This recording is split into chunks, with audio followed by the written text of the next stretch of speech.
বিশ্বজুড়ে দ্রুতগতিতে বাড়ছে অস্ত্রের ঝলকানি।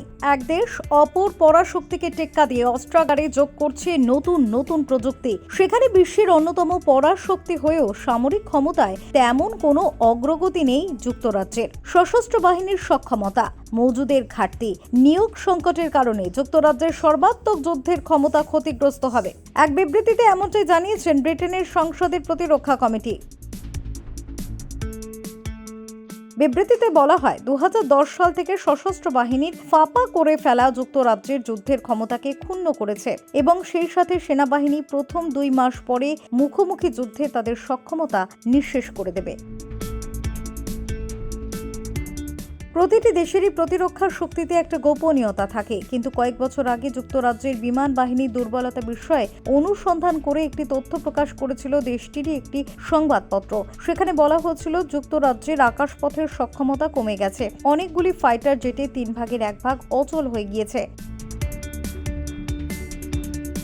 এছাড়াও ব্রিটেনের 434টি এয়ারক্রাফটের মধ্যে 156টি টাইফুন ফাইটার জেট ছিল, তবে 156টির মধ্যে 55টি জেটেরই উড্ডয়ন ক্ষমতা হারিয়ে ফেলেছিল। টাইফুন ফাইটারের প্রতিটি জেটের মূল্য 80 মিলিয়ন পাউন্ড, যেগুলি মার্কিন নেতৃত্বাধীন সামরিক জোট অপারেশন ইনহারেন্ট রেজলভ এর সঙ্গে সংযুক্ত করে জঙ্গি দমনে ইরাক এবং সিরিয়ায় বিশাল এলাকা জুড়ে বোমা হামলার জন্য ব্যবহার করা হয়েছিল।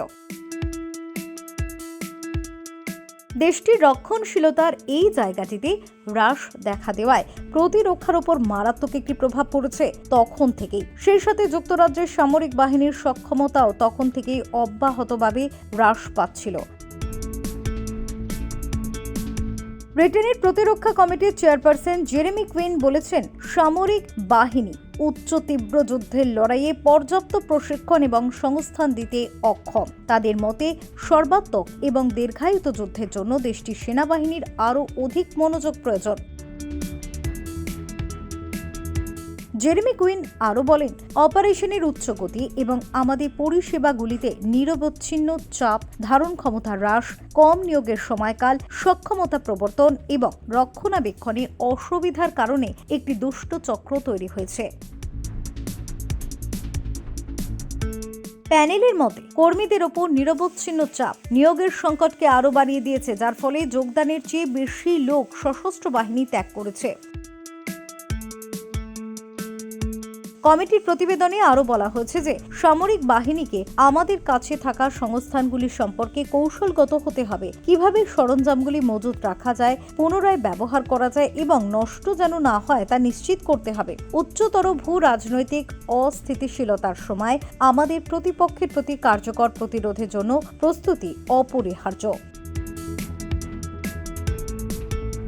গত মাসে ব্রিটেনের প্রতিরক্ষা সচিব গ্রান্ট স্যাপস বলেছিলেন, যুক্তরাজ্যকে অবশ্যই তার মাতৃভূমি রক্ষার জন্য সম্পূর্ণ প্রতিরক্ষা বাস্তুতন্ত্র প্রস্তুত নিশ্চিত করতে হবে। সেনার সংখ্যা আরও কমানোর বিষয়ে ক্রমবর্ধমান উদ্বেগের মধ্যে তিনি জোর দিয়ে বলেছিলেন, রক্ষণশীলদের অধীনে সেনাবাহিনীর আকার ৭৩,০০০-এর নিচে নামবে না।